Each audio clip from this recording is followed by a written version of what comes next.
Algumas luzes flutuam no céu de uma cidade desconhecida com palavras de alguém que não conhecemos ainda. Vimos um carro vermelho acelerando e um homem de capacete com semblante surpreso. O mesmo carro vermelho colidiu com um motociclista com capacete visto anteriormente, atingindo o lado direito. A motocicleta e o homem são jogados longe após o impacto, enquanto um tipo de colar é voado para uma estrutura separada abaixo. O homem caiu primeiro no chão e a motocicleta pousou um pouco mais à frente dele. Observamos o motorista do carro vermelho sair do local sem prestar nenhuma assistência ao motociclista. Com seu último esforço, ele lembrou como viveu sua vida, lembrou tudo o que aconteceu até aquele momento. Ele falou sobre a escola que frequentou quando era mais jovem e um pouco sobre sua vida profissional. Ele se lembrou de sua mãe e de todos os esforços que ela fez para ajudar seu filho e até se endividou sem a ajuda de seu pai que estava falecido. Infelizmente, sua mãe morreu recentemente de câncer de pâncreas e o motociclista se pergunta se ela se orgulharia dele. O colar, dado por seu pai, começou a brilhar intensamente, chamando a atenção dos personagens. Com esforço, ele alcançou o objeto, e raios de luz mais fortes apareceram. Em seguida, um homem de cabelos longos e roupas brancas é visto deitado na cama, perguntando-se como sobreviveu ao acidente, certo de que havia morrido. Nesse momento, sua mente foi inundada de memórias de Cho Huai. Vimos um casal vindo conversar com Rui, que acordou com dores de cabeça. Um pouco depois, um homem com roupas mais escuras e cabelos amarrados nos disse que Rui dormiu há 3 dias. Enquanto andava na cama, seu estômago começou a estronhar, enquanto uma mulher de roupas roxas com um olhar triste comentou a falta de comida na casa de sua família. Ela perguntou ao homem com cabelos amarrados se ele ainda não tinha notícias sobre uma pessoa chamada Bang Da. Nosso protagonista nos apresentou esse personagem através de bolhas de pensamento sobre quem essa pessoa pode ser. Bang Da monopolizou ferro e sal e disse que precisava deles para criar uma espada perfeita que seria abençoada por um padre. O homem com cabelos amarrados respondeu com um rosto triste e abaixou a cabeça olhando para o chão desesperadamente. Quando eles continuam a conversa que vemos, pensando em quem pode ser responsável por essa situação, podemos ver a aparência de um comandante da facção de distância que cobrava impostos abusivos dos residentes e endividava pessoas. O casal é visto terminando a conversa enquanto o homem com cabelos amarrados saiu da casa pedindo à mulher para cuidar do porquê. Vemos uma visão geral desse local cercado por paredes com alguns edifícios e objetos em torno de uma estrada feita de blocos de pedra. Nosso protagonista apareceu na entrada de um dos prédios da área, apresentando-nos ao casal da conversa anterior. Suponha que é um ferreiro comum, seu pai e sua mãe são uma mulher muito carinhosa chamada Aon Goki. Ele mencionou seu irmão Cho Hyuk e sua irmã Cho Yan. Refletindo sobre as informações em sua mente, ele não tinha recordações do mundo anterior. Vimos silhuetas desconhecidas com olhos vermelhos enquanto ele pensava em Simon, o que lhe causou raiva inexplicável. Ele se perguntou por que ainda tinha memórias de sua vida anterior e qual a razão de viver a vida de outra pessoa. Ele reclamava de ter sido funcionário público por 7 anos e uma vida miserável, pensando se tudo isso não parecia um romance fictício. Com tantas dúvidas, ele saiu em busca do irmão para ajudá-lo e treinou no quintal. Quando encontrou Hulk, percebeu que seu irmão não era muito bom em artes marciais. Duvidando de suas habilidades como lutador, ele chama o irmão. Ele voltou para ele e perguntou se ele estava se sentindo melhor. Porque respondeu que ele se sentia bem e continuou a conversa perguntando onde você aprendeu artes marciais. Seu irmão explica que ele treinou com um amigo soldado em troca de uma garrafa de álcool. E nosso protagonista começa a mostrar-nos um pouco mais quem ele é. Não estamos interessados em saber que o irmão de Mox perguntou se não era realmente um estranho na rua fingindo ser um soldado. Quando a tecnologia respondeu com um tom agressivo, ele começou a formar sua primeira impressão de quem seu irmão pode ser realmente. Os dois irmãos falaram um pouco mais e esperam mencionar alguns artistas marciais lendários que pessoas normais como eles nunca poderiam comparar. Depois de obter algumas informações sobre como as coisas funcionam naquele mundo, seu irmão pergunta se ele está interessado em aprender artes marciais. Mas nosso protagonista recusa a oferta de treinamento, virando as costas de seu irmão e refletindo sobre como todos ao seu redor parecem um idiota. Olhe para as nuvens na paisagem próxima. Obrigado ao destino por estar vivo pelo menos, dizendo que isso é melhor do que quase morrer.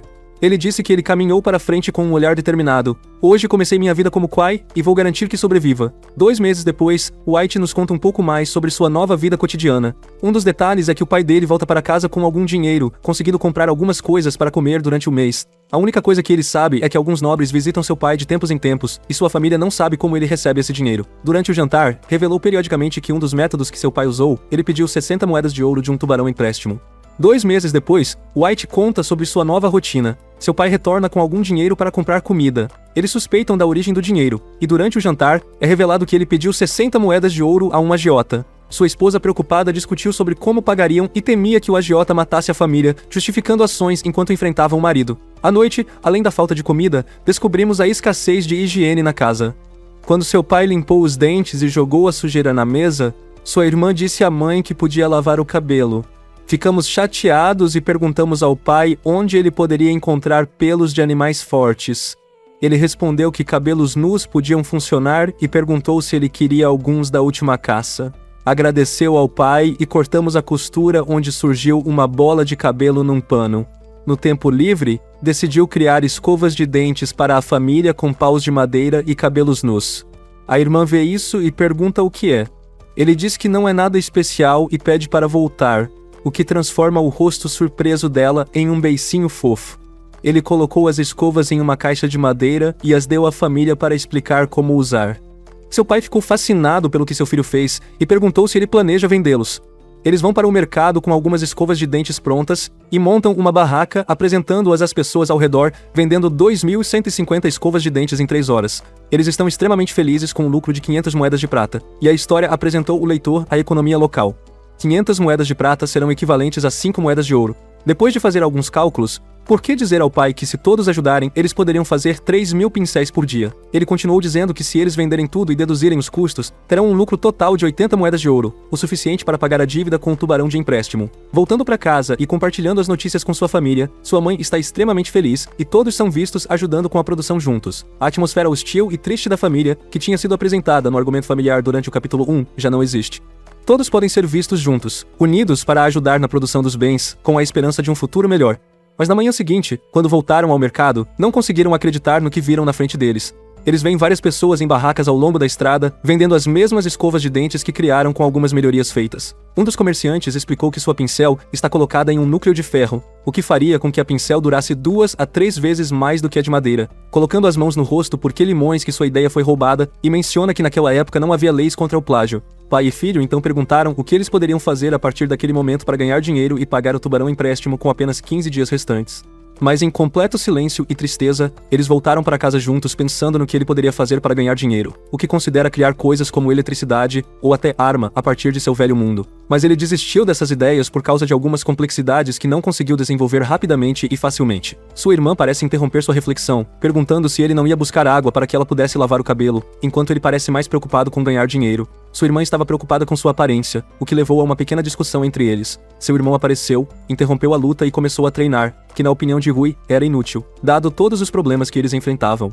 Yen correu em direção ao irmão Rick e perguntou se ele não se comportava diferente do habitual. Sua irmã comentou que ele conseguiu calcular rapidamente o número de pincéis necessários para a família, o que parecia incomum para ela. Hack responde que ele também ficou surpreso, mas que o irmão deles sempre estudou ao longo da vida, então não foi nada inesperado. Ouviu a conversa entre irmãos e irmãs, então ele percebeu que a matemática não era algo que as pessoas conhecem e se perguntou se poderia ser uma habilidade para ele. Nós aprofundamos um pouco mais no que nosso protagonista sabia em sua vida passada, como a era da tecnologia que trouxe a possibilidade de aprender muitas coisas, e apenas conhecendo essas coisas, ele já surpreendeu sua irmã, fazendo-o pensar que ele poderia ter o potencial de um gênio que vive naquele lugar. Ele então pegou um bastão e refeiu no solo à sua frente, pedindo permissão a 2 irmãos. Quando ele começou a escrever algumas coisas no chão, ele começou a pensar no que ele poderia fazer com o conhecimento que ele tinha, mas outros não tinham. Rabiscou algumas das palavras que desenhou, ele descartou as ideias até encontrar a melhor, onde vemos a palavra economia destacada. No dia seguinte, ele se reúne com seu pai, que trabalhava na forja, pedindo-lhe que transmitisse o direito de sucessão para a família Chou. Seu pai não entendeu completamente a proposta e perguntou de que tipo de bobagem ele estava falando. Ele explicou que tinha algumas ideias e planeja implementá-las em breve. Pergunta quais são as ideias nos comentários. Devido à falta de experiência e ao espírito necessário de ferreiro, a criança não pode operar a forjada. Por que continuar perguntando ao pai quanto tempo ele pode viver assim? Seu pai respondeu a pergunta com surpresa, olhando para o filho com o martelo na mão, sentado em um tronco de madeira. Ele continua raciocínio e pergunta ao pai o que faria se um tubarão empréstimo fosse para cortar o braço devido à dívida que ele tinha incorrido. Isso deixou o pai um pouco zangado e se levantou com uma expressão raiva, mas seu filho continuou. Peruca continua analisando todos os custos que seu pai teve na oficina, como o equipamento na escola. Ele também comentava a boa reputação que seu pai tinha e que poderia servir como garantia, perguntando se ele poderia, como ferreiro, reunir 300 moedas de prata. Vemos que logo ficamos mais zangados, porque diz que não importa de onde vem o dinheiro, ele poderia pagar o pai em 3 vezes no futuro. Seu pai revelou uma visão de mundo diferente de seus filhos, até questionando a moral de seu filho por tentar negociar com seu próprio pai. Ele fez algumas perguntas ao filho e levantou a mão direita com um martelo forjado como se ele estivesse bateando nele. Mas estamos surpresos? Ele continuou com uma expressão confiante, sem medo, e olhou para o pai com frio. Isso fez seu pai pensar mais sobre o quão diferente ele era depois de cair. Eu serei muito bom se o novo plano fosse semelhante à escova de dentes. Ele se sentou, fechou os olhos e suspirou, pedindo ao filho que continuasse explicando suas ideias, e por que ele respondeu que ele queria ter o melhor forjamento em Anvil. Seu pai fez mais algumas perguntas, e ele continuou a explicar seu plano passo a passo. Ele menciona que ele poderia comprar deuses de alvo de ferro por 3 moedas de prata, e que o item mais vendido na forja era o arado de ferro. Sua ideia inicial era vender arados de ferro para agricultores, reduzindo o preço atual de mercado em 30%, o que fez seu pai não gostar da ideia. Suito explicou que um arado de ferro leva em média 15 dias para fazer. Continuamos sua explicação.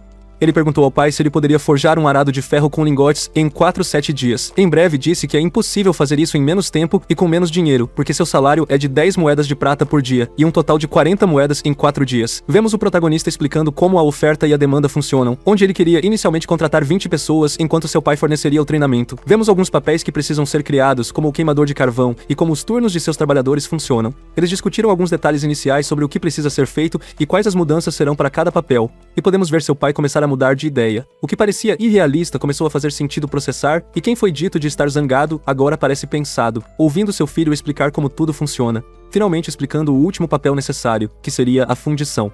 Ele também mencionou que ele venderia tudo oferecendo promoções e descontos por enquanto. Cada regra teria um salário diário com valores diferentes, e se tudo fosse como planejado, eles produziriam 20 arados por dia, aumentando a produção mais tarde. Quando ele finalmente falou sobre os lucros que eles poderiam obter trabalhando juntos, seu pai percebeu o potencial do que seu filho propôs. No fundo, seu pai achou que estava errado e violava os princípios do ferreiro, mas a ideia de fazer 60 moedas de ouro no final do mês o deixou indeciso. Percebendo isso, o que começou a tentar convencer seu pai, que acabou aceitando a proposta, em troca de desistir de continuar como ferreiro. Eles acabaram chegando a um acordo e o capítulo continuou nos mostrando nosso novo sistema de trabalho baseado na Revolução Industrial.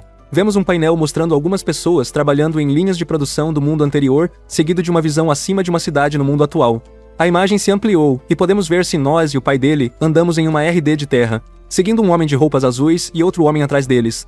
2 guardas vestindo uniformes vermelhos e estão em nossa posição mais à frente quando estão em direção à entrada. Parecemos calmos e pensamos em comprar sapatos que não machucariam os pés dele. Logo, ficou assustado por alguma razão ao lado dele, e ficou parado, olhando para o lugar. Por quê? Eu perguntei por que ele parou de andar e continua dizendo que ter a alma de um artesão era inútil se ele tinha medo disso. Um dos guardas pediu que eles fiassem na fila, porque agradeceu a ele e continuou andando enquanto ele começou a analisar o lugar. Começando com os guardas, eles encontraram uma linha para o que parece ser seu destino. Pelo que nosso protagonista observa, as pessoas não parecem ir embora, elas estão satisfeitas por algum motivo. É a vez dele de alinhar e pediu ao pai que estava com medo da situação para esperar fora em breve. Obrigado a seu filho. Continuamos a história e vemos por quê. Entrando no lugar dentro, vemos um homem de roupas amarelas no centro diferente dos outros, com algum tipo de documento na frente dele e uma caneta nas mãos. O homem de amarelo chama-se Le Jonja.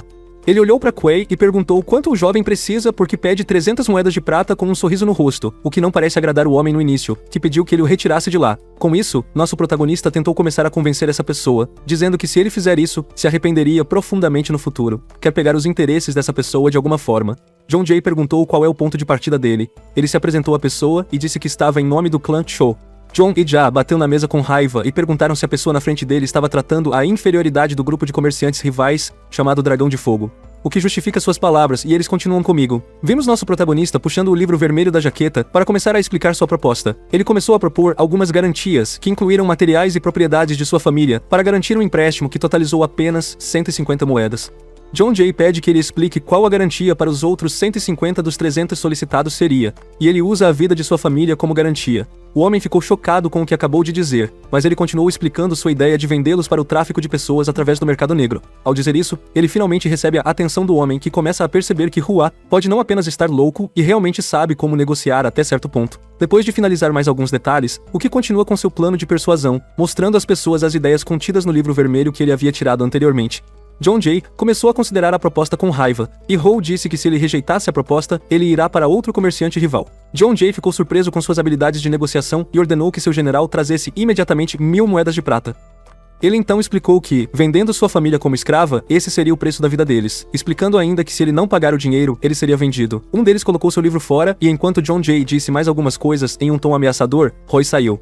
O pai pergunta qual é o próximo passo, e o filho responde que ele já colocou um sinal com vagas de emprego na frente da casa deles, voltando para casa para ver quantas pessoas estavam interessadas. Depois de ver o sinal, ele é recebido por um lugar cheio de pessoas procurando por ele. Ele começou a realizar alguns testes para selecionar apenas aqueles que se encaixam à cultura da empresa e descartou aqueles que ele não considera capazes de contribuir. Vemos algumas cenas de sua vida passada, onde ele nos diz que aprendeu economia e gestão no trabalho e sonhou em iniciar um negócio um dia. Ele se apresentou à multidão e começou a explicar quando o trabalho começaria e o contrato que preparou para seus funcionários. Ele começou a explicar às pessoas o que eles podem fazer com o contrato, e alguns deles parecem confusos com tanta informação. Hua continuou seu discurso fornecendo informações sobre o salário que receberão, mas se eles trabalharem mais, a possibilidade de ganhar bônus. Ele também mencionou a licença semanal remunerada e justificou que todos precisavam descansar para estar bem. Para impressionar ainda mais as pessoas, ele mencionou que se eles produzirem 30 quilos e atingirem a meta diária, eles receberão um bônus de desempenho de 50%. Ele disse que, além das férias semanais, eles também terão um dia de folga mensal, e se decidirem trabalhar no dia de folga, receberão o dobro do pagamento. Para concluir sua proposta, ele mencionou a férias anual, onde se eles trabalharem um ano inteiro sem tirar dias de folga, ganharão 5 dias de férias para usar o ano seguinte. Todos os presentes ficaram surpresos com o que ouviram, e ao mesmo tempo, nosso protagonista lembra um de seus antigos trabalhos. He explains the system and requests job applicants maintain confidentiality. Se as pessoas quebrassem este acordo, serão demitidas da empresa, e finalmente, a multidão concordou com tudo no contrato que assinaram. Ele começou a separar as pessoas para fornecer treinamento no trabalho e garante que elas recebam pagamento mesmo que trabalhem apenas por um dia. Depois que o acordo com seus funcionários for feito, ele depois iniciou seu plano. Embora seu pai pareça irritado com o fato de as pessoas não fazer as coisas o mais perfeitamente possível, podemos ver mudanças no comportamento no próximo painel com uma abordagem mais educada. Ele escolhe suas palavras com mais cuidado e elogiou seus funcionários.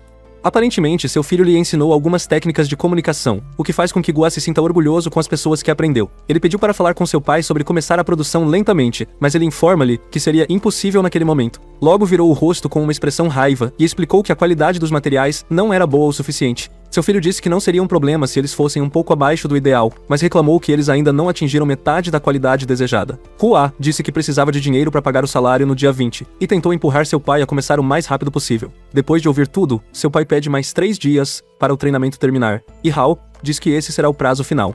3 dias depois, podemos ver uma linha de produção mais eficiente, desta vez completando todo o processo de criação dos materiais com ferro ver o que eles tinham criado. Seu pai ficou surpreso com um filho que pudesse pensar em tudo isso. Vemos algumas cenas de seu pai lembrando as coisas que ele costumava fazer e o tempo que passou sozinho nas mesmas tarefas. Então, o primeiro item foi terminado, o que fez seu pai chorar, lamentando os anos de vida perdidos ao ver o trabalho. Ele começou a falar com seu filho até que o Havaí pergunte se o lugar não estava um pouco mais vazio do que o habitual. Seu pai explicou que algumas pessoas estão descansando no momento. Naquele dia, eles produziram 22 arados de ferro e produziram 100 em menos de 4 dias. Depois de 6 meses, vimos uma linha de produção com muitas pessoas trabalhando juntas. Hua agora aparece em um lugar com vários pares de sapatos e parece ser uma bolsa preta nas mãos. Quando ele caminhou, vimos o gerente da oficina, Leo Song, na frente dele com um relatório diário na mão. Observamos que a empresa agora possui mais de um edifício onde os materiais são produzidos e avaliações de desempenho ainda estão sendo realizadas. Eles começaram a discutir a gestão da empresa. Podemos ver a área de trabalho atual. A parede reorganizou a oficina do Clan Show em 3 pavilhões. Nos pavilhões, encontramos os trabalhadores mais eficientes que lidavam com produtos maiores e complexos. No pavilhão Sozen, havia novatos cuidando de materiais mais simples e menores, e um pavilhão recém-criado chamado Dizen produzia alguns itens e meios de transporte, como carruagens e rodas de ferro. Agora vemos o gerente Lee informando a Hua que um convidado chegou há 2 horas e esperava que ele terminasse seu trabalho. Nosso protagonista disse que ele deveria ter sido informado mais cedo, e correu para o local onde vimos John Jay sentado e desfrutando de chá. E entrou na sala chamando a pessoa de Deus. John Jay riu e chamou o meu irmão, mostrando-nos que eles se tornaram bons amigos. Hua comentou sobre a última sessão de bebida, e perguntou se o homem ainda queria matar seu irmão. John Jay disse que ninguém continuou a conversa com ele. Naturalmente, durante uma conversa, vemos uma reversão da situação atual em que Hua está agora exigindo moedas de prata do homem que lhe deu o seu primeiro empréstimo com o pagamento feito na sacola de moedas, e depois de conversar um pouco mais sobre questões triviais, vemos que eles finalmente decidiram falar sobre negócios. Chan pergunta sobre um problema com os patrocinadores, e Wall responde que ele precisa pensar mais sobre o assunto. A pergunta será cuidadosa porque ele não poderia usar o nome do comerciante de Dragão de Fogo para sempre. Ele explicou como o negócio do Clã Frio cresceu e que as pessoas saberiam que eram fornecedores. Ele estava preocupado com a possibilidade de funcionários invadirem o salão por causa de seus materiais baratos. Zhang Zhou explicou os problemas futuros para fazer negócios com o clã. Hua tentou acalmá-lo, mas suas palavras não foram convincentes. Hua puxou seu caderno vermelho, o que irritou Le Zhongjia, que começou a falar. Ele explicou que se encontrou com outro grupo de comerciantes que lhe deram sapatos de seda. Eles também propuseram negócios para Hua, que tentou entender por quê. Quando o que falou, John Jai arrancou o caderno de sua mão e começou a discutir com ele, perguntando se as pessoas são unidos apenas por lucro. Ele também informou que esse não seria o único problema que enfrentar, porque os comerciantes se uniram para protestar na frente de seu grupo. Ele apontou para Hua e disse que esses manifestantes logo os seguirão porque a vida dessas pessoas está em causa. Hua disse que já pensou em o que fazer, o que surpreendeu John Jia. Eles mencionaram um senhor chamado Bang, dizendo que ele seria um bom apoiador de lado deles, mas apenas uma oficina não seria suficiente para alcançar isso. Hua revelou seu lucro em apenas um mês, o que mais uma vez surpreendeu John Jia, que parecia surpreendente com todas as frases de nosso protagonista. Ele continuou mencionando que seu verdadeiro medo é lidar com aqueles que pretendem derrubar. O clã Zhou forjou aqui. Ele nos conta sobre o grupo sanguíneo de ferro que tinha recursos para eliminar inimigos e escapar da lei imperial. Ele anunciou sua decisão final para John Jia, que mergulhou os dedos no chá na mesa. Ele fala sobre um grupo de discípulos dos clãs imperiais e como o nome da residência de espadarismo causou medo. Ele continuou mencionando o chefe do grande clã de fogo que tinha mestres de espada na hierarquia de James. John Jia, em um momento de incredulidade, olhou para Hua, anunciando que não queria nada menos do que o rei como patrocinador. Podemos ver que algumas frases moldam a imagem do protagonista. O objetivo é o domínio absoluto. Quando John Jay empurrou a cadeira, ele caiu e se levantou incrédulo com o que ouviu, perguntando se era possível. Cortamos para alguns dias atrás, onde encontramos Seng Wanbi em Anhui, na prefeitura de Jiangbong, onde alguns espadadores foram vistos falando. Hua se aproximou e perguntou a um homem de cabelos brancos o que estava acontecendo, que explicou a luta que eclodiu. Um espadachim de roupas vermelhas anunciou uma batalha para assumir o bordel. Hua testemunha a primeira batalha de espada real neste mundo, diferente das anteriores. Os dois lutadores correram e bateram espadas com impacto. Vimos um dos espadachins defendendo e gritando para reagir. Outro espadachim de branco lançou um golpe rápido com o braço direito e segurou uma segunda espada na outra mão. Hua ficou impressionado com a cena ao ouvir a multidão. Percebendo que eles não ficaram impressionados, ele voltou a atenção para a luta. O espadachim de branco pulou o oponente e lançou um golpe no ar. Ele continua a atacar, cuspindo no chão com a outra espada apontada no pescoço do oponente vermelho. Eles foram interrompidos por terceiros, fazendo os lutadores recuarem para avaliar os novos oponentes. O espadachim de branco pergunta quem é o homem, que começa a lançar insultos. Então vimos um homem de uniforme azul com uma banana na cabeça, dizendo para os dois desaparecerem, e eles obedecem. Hua ficou impressionado, e percebeu a necessidade de lugar ao seu lado. Voltamos à conversa entre Hua e John Jia. Eles lembraram suas primeiras negociações e discutiram o que lhes trouxe. Depois disso, Hua mencionou que planejava fazer o mesmo com a família Nambon o mais rápido possível. John Jot respondeu que a decisão de Hua estava certa porque ele fez com que a forja crescesse muito em tão pouco tempo. Ele pediu que, se o Havaí tivesse sucesso, não esquecesse o antigo parceiro e perguntou amigavelmente se não receberia nada. John Jia saiu e se despediu de Hua, que lhe desejou segurança. Alguém viu a prostituta voltar e informou que o responsável pela forja queria encontrá-lo. Como era seu pai, ele ficou curioso. Quando chegou, ele se ajoelhou e viu seu pai entrar pela lateral com algo nas mãos pedindo para permanecer ajoelhado. Ele se ajoelhou com uma caixa roxa na mão. Isso torna curioso sobre tudo. Ele explicou que é um item antigo transmitido de geração em geração dentro de seu clã, e que é um objeto sobrenatural que pertence ao patriarca Shomang-duk. Embora seu pai não confirme isso, ele diz que os ancestrais de suas famílias clãs, um dos itens a ser passado ao próximo representante do clã. Em breve disse que hoje foi o dia em que ele decidiu passá-lo para seu filho. Ele continua dizendo que, independentemente do que os outros pensam, qual é o que conseguiu restaurar a grandeza do clã e que ele é perfeito para ser o líder. Porque explica que isso é realmente um mérito de seu pai. Mas ele foi interrompido quando seu pai colocou a mão esquerda na caixa roxa, que agora contém o item herdado pelo protagonista. Hall começou a pensar se isso era déjà vu, porque seu pai passou o mesmo objeto a ele na vida passada.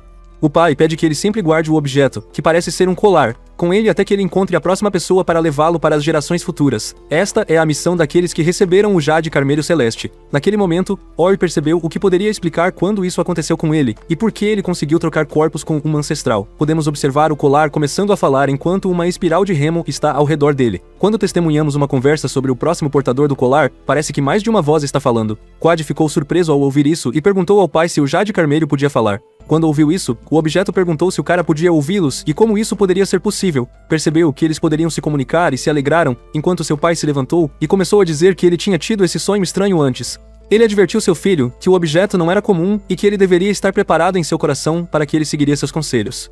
Ele voltou para a joia, dizendo silêncio a Hua, quando vemos uma pessoa com uma aura espectral totalmente roxa e olhos vermelhos. Essa aura apareceu na frente dele e perguntou com raiva por seu nome.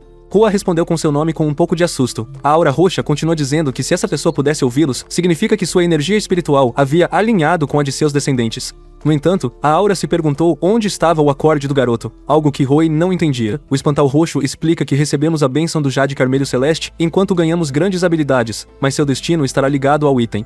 Quando a vida de Hal estiver ligada ao espectro, será amarrada por um cordão. No entanto, ele não parece ter isso em seu corpo. Curioso, nosso protagonista pergunta se ele ganharia habilidades e é informado de que receber algum tipo de habilidade imediatamente seria normal. O espectro continua dizendo que não faz sentido que alguém sem esse cordão se alinhe com os descendentes de seu clã. Ele perguntou que tipo de habilidades eles poderiam ser, e a aura respondeu que poderia variar dependendo de seus desejos. Por exemplo, se você é um cavaleiro que busca princípios da vida, será atingido pelo raio da realização e se tornará um sábio, mas diz que não recebeu nenhuma bênção dessa forma, e pergunta como seria a coisa se ele a recebeu desde o início. A aura escura apontou o dedo, amaldiçoou a Hua e ordenou que ele não mentisse, porque não aconteceu de outra forma. Ele menciona algumas habilidades que podem ser úteis para a Hua e promete certas coisas. Hua tenta lembrar qualquer momento como esse em sua vida, perguntando se ele deveria revelar a eles que ele é realmente uma reencarnação. Depois de refletir sobre se deve ou não contar as vozes dentro do Jade Carmelho sobre sua reencarnação, ele finalmente decide revelar tudo. Uma das silhuetas se perguntou por que ele suspeita de seus ancestrais, e tentou humilhar o protagonista. Então eles informaram-lhe que agora existem apenas como espíritos. Por isso não têm capacidade ou intenção de exercer seus poderes no mundo material. Eles estabeleceram uma certa confiança entre si e mostraram abertura total a essa nova situação, porque afinal, eles eram parte de sua família. Por que então é convencido e diz a eles quem ele é e de onde ele veio, o que surpreendeu ainda mais a silhueta, que expressou gratidão pelo que aconteceu. A silhueta retorna ao colar. Quando o ambiente anterior desaparece e tudo se calma novamente, vemos o protagonista refletir sobre o que aconteceu, mas ele foi rapidamente interrompido pela chegada de seu irmão mais velho, animado por ir para uma viagem. Depois de um momento de silêncio, Hou quebrou as expectativas de viagem de seu irmão, dizendo que de fato, ele não pode viajar. A conversa entre os irmãos continua, com Hua dizendo que ele não vai apenas para lazer, e seu irmão promete se comportar durante a viagem, e ele implorou para que ele pudesse seguir. A oficina se recusou e disse algo para distraí-lo do assunto da viagem. Seu irmão inicialmente caiu para isso, mas logo percebe que Al estava tentando mudar de assunto e retoma implorando para se juntar ao próximo destino. Seu pai tenta ajudar seu filho a acabar, pedindo a Rui para levá-lo para que ele não tenha que assumir as responsabilidades sozinho, pois ele é o irmão mais velho. Em um tom educado, perguntamos que é dado esta vez, notando como o personagem cresceu. Perguntamos se ele permanecerá calado, e Hulk afirmou que sim, levando Roy a concordar. Uma silhueta se aproxima, informando sobre pessoas armadas. Um homem chuta a porta, seguido por outros com ferramentas. Quad se apresenta como líder do clã, ouvindo insultos e ameaças. Pergunta por que estão zangados, e um homem mais velho fala sobre códigos morais nos negócios, fazendo o protagonista rir. Perguntamos quanto tempo observarão baixar os preços sem fazer nada. Ao mesmo tempo que ele ganha a atenção das pessoas anteriormente furiosas, ele também despertou sua curiosidade, levando-as para a sua oficina para mostrar-lhes algo. Vendo as linhas de produção que ele havia montado, suas mentes cheias de dúvidas, questionando o que estavam vendo, fazendo com que seu superior já limpeu a todos, ele começou a usar seu poder argumentativo para chamar a atenção de todos novamente para si mesmo. Ele disse que algo não permanecerá nas sombras da inveja para sempre, o que começou a cativar as pessoas. E aqui, ele começa a criticar o rei, que havia decidido anteriormente fazer seu aliado em uma tentativa de ganhar a confiança dos moradores locais que tinham sofrido. Ele menciona um pouco da história do lugar onde essas pessoas vivem, motivando-as a se envolver com as ideias que ele estava apresentando. Então, com uma mudança repentina nas expectativas, ele mais uma vez chamou a atenção para si mesmo. Ele explicou o que precisa ser feito para o próximo passo e pediu a união. Convidou todos a se tornarem professores de seus trabalhadores sem precisar trabalhar em oficinas. Puxou o pai e o apresentou como mestre do clã Shu, responsável por supervisionar os homens. Apresentou propostas destacando benefícios.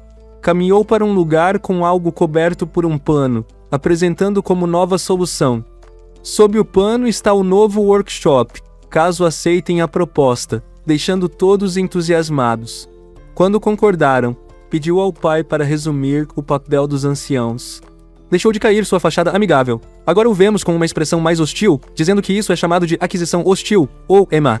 Ele se aproximou de Lee em outro local, em um novo painel, e eles começaram a conversar logo depois, e eu pedi que ele mudasse metade dos trabalhadores para outro pavilhão. Quando seu gerente perguntou se ele finalmente planejava desenvolver uma carruagem, o protagonista disse que estava absolutamente certo e explicou seu plano de construir algo mais tecnológico que ainda não existe e tem uma capacidade de uso naquele mundo. Quando eles terminaram a conversa, ele também pediu que tudo esteja preparado para a jornada do dia seguinte na REF, mas se alegria que tudo já estava preparado, graças ao seu gerente ser uma pessoa confiável. Ele perguntou quanto tempo seu mestre estará fora, e o mestre respondeu que ele não tinha uma data de retorno definida, porque precisava atingir seu objetivo. Ele perguntou sobre as decisões que precisam ser tomadas na sua ausência, mas Hall disse que há um livro contendo alguns problemas que podem surgir. Ele deu permissão a Lee para ler o livro, e vemos o dia passar até que chegue a hora. Em parte, agora vemos Hua e Haik juntos. Ambos montam seus próprios cavalos na estrada.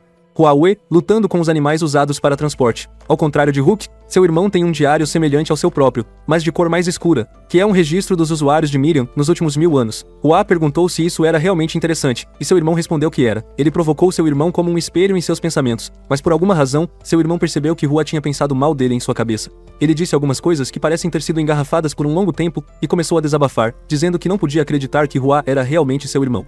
O irmão de ele chamou inocente, e Maeve começou a contar algumas situações que chamaram sua atenção. Mas, apesar de tudo, mesmo que o mal seja muito competente, isso não significa que ele seja inferior a ele. Depois de ouvir o irmão, ficou surpreso que esta conversa esteja acontecendo e elogiou o irmão pela primeira vez, dizendo que parece ter sido muito treinado. Então Epi começou a lembrar uma velha situação que aconteceu com sua família. Viu a cena de seu pai sendo espancado por alguns bandidos. Ele queria proteger o e seu pai, mas não fez nada por medo. Na próxima vez, ajude e ninguém será machucado, incentiva a buscar objetivos. Com uma cena comovente entre irmãos, transita para um painel com Jade Carmelho discutindo a língua afiada e habilidades do garoto. Jade continua a falar enquanto Hall ouviu opiniões não gentis das pessoas. Reflete que a única herança dos ancestrais foi essa joia, e as críticas foram intensas. Pensando nisso, descobrimos que o Jade lê pensamentos porque os espíritos estão conectados. Qua perguntou se existem 8 no total. Se correto, 2 silhuetas aparecerão. Respondendo ao nosso protagonista dizendo que, pelo menos ele é inteligente, questionando se ele é verdadeiramente inteligente, eles começam a lembrar esta vida anterior, onde apesar de ter algumas qualidades, ele não era nada extraordinário. Ao ouvir isso, o Jade diz que ainda não compreendeu a energia da alma que possui, mas que sua excelência se deve ao reencarnado em outro corpo. Eles começaram a comentar positivamente o que ele construiu até agora, mas também mencionaram que ele não era digno de se tornar o próximo rei de Manjiak. Shou Manjiak era o patriarca fundador do clã Shou. Mencionado anteriormente, caso você não se lembre, mostrou uma das silhuetas escuras dentro do Jade Vermelho. Depois de ouvir esse nome, ficou chocado, e se perguntou se essa era a pessoa que ele pensou. Ele disse que na verdade, o clã era muito mais velho, e que ele era conhecido como tal porque seu pai centralizou o clã ao seu redor depois de ser adotado. Outra silhueta fala com Mangjiuk, que afirma que o garoto ainda não fez nada notável. Branco ficou irritado com as palavras do ancião e questionou por que suas ações seriam erradas. Continuou a reclamar até que seus ancestrais gritaram e o amaldiçoaram para que ele se calasse. Neste ponto, somos interrompidos pelo irmão lendo seu livro verde e assassinando um espadachão. Por quê?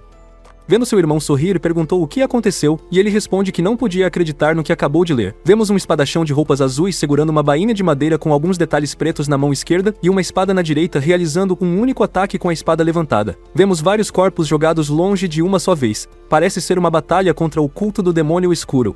Ele sozinho derrotou os 8 membros mais fortes e apenas 6 golpes derrotados. Porque o líder perguntou o que é o culto do demônio escuro, e seu irmão explicou que é de onde se origina o palácio do demônio escuro. Seu irmão duvidou um pouco dos fatos dessa história e continuou a explicar. Apesar de ser um artista marcial que alcançou tal feito, não há muitos registros sobre ele. O nome do espadachão não é desconhecido. A única coisa que restava é o apelido Deus da Espada. Ninguém sabia de qual família ele veio ou como ele viveu sua vida, pois tudo estava envolto em mistério, deixando apenas mitos. Ele também reclamou que o mestre de artes marciais Seema Chave, e tinha pelo menos 2 atores da história sobre o Deus da Espada, havia apenas 3 páginas. O Jade Carmelho começou a perguntar se o garoto já se perguntou por que os descendentes do antigo clã Frio viveram na pobreza. Isso chama a atenção do protagonista, que pensava que uma herança imperial deveria durar mais. Manjiap revelou a riqueza acumulada durante a vida, deixada após sua morte, mais de 100.000 barras de ouro. Após sua morte, muita história do clã foi perdida ao longo do tempo. Ficou impressionado com a pessoa com quem falava, pois o peso do ouro excedeu 375 toneladas. Manjiak pergunta se o garoto gostaria de fazer um acordo com ele, e quem responde perguntando que tipo de acordo seria. O patriarca continua dizendo que eles ainda são poderosos, mas com sua ajuda, o protagonista teria uma chance. Wall não entende o que o ancião está tentando dizer ao dizer tudo isso, e ouvimos outra voz e raiva dizendo que ele deseja a aniquilação completa do clã Saima. Ele lembra que toda vez que ouve a palavra Saima, sente essa idade de raiva intensa. Ele também se lembra de que o clã Sema é atualmente o clã Stroma no mundo, e o pedido dessa pessoa parece impossível de cumprir. É apenas um proprietário de uma oficina de ferro. Ele tentou justificar que não havia muito que ele poderia fazer contra eles. O patriarca mencionou outro nome e respondeu imediatamente. Ele perguntou se essa pessoa poderia ensinar artes marciais à criança, referindo-se a Huayang, que aceitou as ordens do homem. Mendiak apresentou Kiana, conhecido como Deus da Espada, com a mesma silhueta do espadachão no livro de Huck. Tisha era o único sucessor do túmulo da espada, o que faz Hua lembrar que seu irmão lhe contou uma história sobre isso antes. Então, ele chamou outro nome, Ganga, perguntando se ele poderia ensinar o menino a técnica secreta de liberação de meridianos. Ganga respondeu que seria possível se seu clã não tivesse caído e sucumbido à escuridão, o que agradava o patriarca. Hua ficou impressionado com o quão extraordinário pareceu ser seus descendentes, enquanto vimos Tiana falando com o protagonista. Tiana disse ao menino que viu seu mundo e que seu conhecimento e cultura são de grande valor que a era atual não pode entender completamente. Mandy Delis faz uma proposta a Hua, dizendo que se eles combinarem seu poder com seu conhecimento, eles poderiam destruir seus inimigos, convencê-lo a aceitar. Mudando-se para o dia seguinte, vimos a Hua andando por uma estranha Saint. Começando a perceber algumas diferenças entre o mundo em comparação com seu mundo anterior, este lugar é muito mais movimentado e mais vibrante. Enquanto ele caminha pela cidade com seu irmão, ele vê algumas bandeiras sendo seguradas por pessoas em um círculo no meio de um local assistindo algo no primeiro plano. Vimos um homem mais velho de estrada branca também assistindo o que está acontecendo. Seu irmão conversou com um homem perguntando se essa era a ópera de Pequim com uma expressão amigável. O homem respondeu, perguntando se ele era estranho na cidade, porque ele nunca viu isso acontecer lá antes. Ele informa-lhes que ele vem da prefeitura de Bonte, que é um lugar mais distante, enquanto Horde aproveita a oportunidade para se apresentar ao ancião também.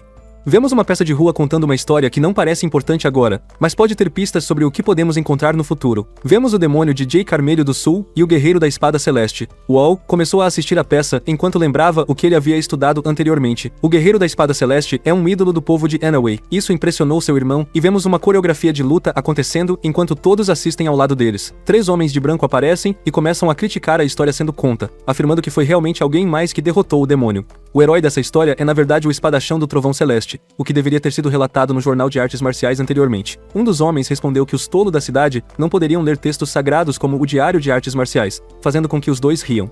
O povo, ao ouvir os homens zombarem da cidade, ficam com raiva, mas não os desafiam. Sentiram medo ao ver seus rostos, mas uma dessas pessoas decide confrontar os homens, e essa pessoa era seu irmão. O grande Chuck perguntou com raiva que tipo de bobagem estavam falando, o que deixou um deles com raiva e perguntou quem ele era.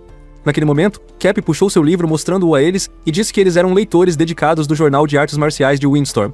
Ele provou que, de fato, foram esses 3 homens que distorceram os fatos com base no que aconteceu. Ele continua a história dizendo como quando o guerreiro da espada celeste retornou à sua família depois de desaparecer por um ano, ele leu marcas de palma em todo o corpo, indicando que ele havia usado uma técnica que provava sua versão. Ele também diz que mesmo então, depois de ser mortalmente ferido pelo demônio, conseguiu se regenerar e voltar à vida graças a essa técnica, dizendo que era algo que todos já sabiam. Quando vimos uma das 3 pessoas olhando para o lado, ele permaneceu silencioso.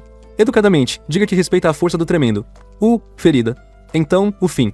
Ninguém é perfeito. Seu irmão percebeu que ele é realmente um nerd de artes marciais. Hall lembra que o Deagle era um dos 5 clãs mais fortes do continente, e que seu irmão falava sem considerar as consequências. Isso deixou os 3 pessoas furiosas e começaram a enfrentar o Huck. Declarações. Eles contaram outra versão do que realmente aconteceu, e começaram a dizer que Huck não sabia nada. Chuck, indignado com o que ouviu, respondeu novamente a tudo o que um homem disse com outra parte da história. Vimos o ancião rir da situação, como se ele estivesse orgulhoso do gancho. Os 3 homens olham para Chuck, exigindo que ele assuma a responsabilidade pelas coisas que ele diz às pessoas, que então interrompem, se desculpar por seu irmão, dizendo que ele estava um pouco louco e que eles não devem prestar atenção ao que ele diz, quando eles se afastaram. Então vimos a noite se aproximando e os 2 irmãos sentados à mesa continuam a conversa. Quem se lembra de que prometeu não fazer nada louco e ficar quieto durante a viagem, perguntando ao irmão se ele queria voltar para casa? O protagonista começou a dar uma longa palestra para Hook, que ouviu com a cabeça abaixada e não conseguiu dizer nada. Vince John Jot apareceu e Hu o chamou para a mesa e chamou-o para chamá-lo. John Jai se aproximou e perguntou o que aconteceu entre os dois, mas disse que nada era sério e pediu que ele se sentasse. Ele pediu a John Jay que lhe diga tudo o que ele sabe sobre o clã Nambon, e John Jay respondeu que todas as informações estão disponíveis no Jornal de Artes Marciais. Mas o que todos realmente queriam saber são coisas que não são contas a ninguém, como conflitos em casos de corrupção que eles tentam esconder. Infelizmente, esse tipo de informação seria algo que um mero comerciante poderia ter. mas ele explica que não seria impossível obter. Ele diz que há alguém chamado Borboleta da Noite ou Floresta sob a Luz da Lua que são excelentes informantes e podem ter as respostas que ele procura. No entanto, é extremamente difícil entrar em contato com eles como comerciantes, e podem até ser extorsionados. Nós aprendemos que esses dois são informantes lendários no mundo das artes marciais, e ninguém tem certeza de que eles existem. Hua pensa e reavalia a situação e pergunta quanto tempo leva para organizar uma reunião com o clã Nambon. John Jerry explicou que o número de pessoas que buscam contato com o clã por dia excede centenas. Por causa disso, a grande maioria saiu sem nem conseguir contactar, e ele explicou como o sistema de tokens funciona. As pessoas que fazem parte do governo têm fichas de ouro, a classe média recebe um token de prata, os membros da família e os distribuidores do reino que têm contatos dentro do clã recebem um token de bronze, os guerreiros recebem um token vermelho, e finalmente, os comerciantes que tentam finalizar um novo contrato ou buscar o patrocínio do reino recebem um token azul. John Jay nos disse que quando seu pai se encontrava com eles, o tempo médio de espera para uma reunião era de cerca de um mês. Hua, obrigado a seu parceiro por ter fornecido informações, desculpado por não poder ajudar desta vez, e perguntou o que quem planeja fazer. Nosso antagonista decidiu esperar na fila para serem servidos, e disse que planeja sair no dia seguinte. O amigo deseja-lhe sorte, pois vemos o dia passar nos seguintes painéis. Continuando a história, vemos os irmãos em seu quarto que levantam para treinar de manhã, enquanto o cavalo começa a ouvir o Jade Carmelho falando com ele, enquanto ainda deitado na cama. Eles perguntaram a Garra quando eles vão para o túmulo da espada, e ele respondeu perguntando se eles realmente precisavam ir lá. Ela agora aparece, explicando que aqueles que não têm experiência no túmulo da espada não podem ser ensinados por ele nas escolas. O garoto Claw respondeu que não poderia ir imediatamente porque levaria algum tempo para chegar lá, e ele tinha algumas questões não resolvidas na área. Shuna gritou para que ele fique quieto e não subestimasse os ensinamentos da arte da espada que possui. Ele declarou com raiva que tinha sido o deus da espada e algumas outras coisas. Um todo visualizou toda a rota que ele precisa seguir para o local atravessando 2 territórios. Se a jornada não tiver problemas, levaria cerca de 5 meses, o que acabaria custando tempo e dinheiro, mas mesmo assim, ele não poderia perder o aprendizado em algum momento, porque viu um certo valor nesse conhecimento. Ele disse que irá para o túmulo o mais rápido possível, o que faz Shuna perguntar quando essa partida será. Ele respondeu que você precisaria de cerca de 2 meses, o que não agradava o espadachão que começou a reclamar e pedir ao garoto que se apresse, dizendo que não havia outras opções. Quando Kiana começou a fazer algo com o corpo de Hua, vimos uma energia roxa em torno de Kiana. Ele explicou que estava ampliando a energia e controlando temporariamente seu corpo. Hua implorou para não fazer isso, mas é tarde demais, e vemos Kiana reclamando do quão patético é um corpo. Ele usa uma habilidade chamada chave inata, e uma explosão de energia ocorre. No painel a seguir, agora vemos que a aura de Hua tem uma aura diferente do que antes devido ao que ela e eu fizemos com seus músculos, e ela tem uma expressão assustada. Hua disse, por tudo o que ele sabe, se uma pessoa usa sua chave inata e perde sua vitalidade em troca. Ela e eu respondemos que sim, mas não seria um problema perder apenas 10 anos de vida. Hua, chateado com a decisão de ela e eu, perguntou se ele não era um pouco descuidado com um corpo que não pertencia a ele. Ela agora responde que ele não precisa se preocupar com isso. Se ele dominar completamente as artes da espada, depois retorna o controle de seu corpo se ele tiver que sentir dor em todo o corpo. Caindo de joelhos no chão, enquanto uma voz do interior do Carmelho queixou de sua fragilidade devido ao consumo significativo de energia. Os espíritos lhe disseram que estariam ausentes por um tempo e pediram que ele cuidasse de si mesmo durante esse período. Então vimos a inconsciência no chão. Depois de um breve passo de tempo, ele olha para a mão, vê uma energia amarela e começa a questioná-la. Ele pode ver sua energia e sua visão, e melhorar instantaneamente, permitindo que ele veja tudo com mais clareza. Ele nervosa uma bola de energia amarela no peito e balançou a mão direita, imitando o movimento da espada, que funciona perfeitamente. Naquele momento, ele entende por que seu irmão estava tão fascinado por isso e começa a perguntar quais os seus limites poderiam ser.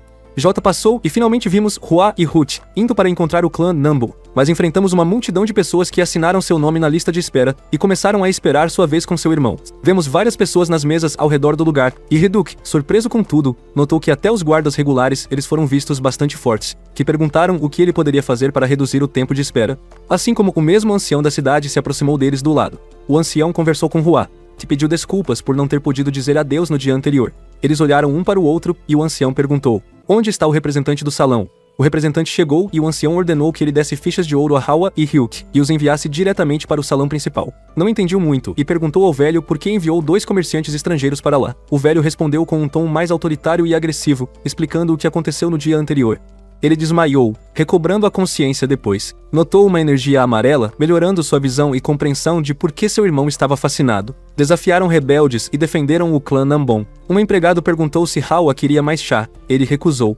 Hua começou a olhar para uma pintura e uma voz de Jade perguntou se não era uma obra da geração de Yangsu. Hua lembrou que a pintura da geração de Yangsu viu diretamente da Era do Bronze e perguntou se ela poderia estar enganada. Mang Jiu interrompeu o garoto e perguntou como ele se atreveu a duvidar dos olhos de Zhou Yu, que era um grande estudioso. Han Lan Hua pediu desculpas porque Zhou Yu continuou falando sobre a pintura, seu nome e as técnicas usadas para criar a obra. Durante a conversa sobre a pintura, o ancião ouviu Hua dizer o nome da obra e seus detalhes em voz alta, fazendo com que ele caia a bule e a quebra no chão. Ele ficou muito surpreso e vimos que ele nunca havia sido tão surpreso quanto agora ao longo de sua vida.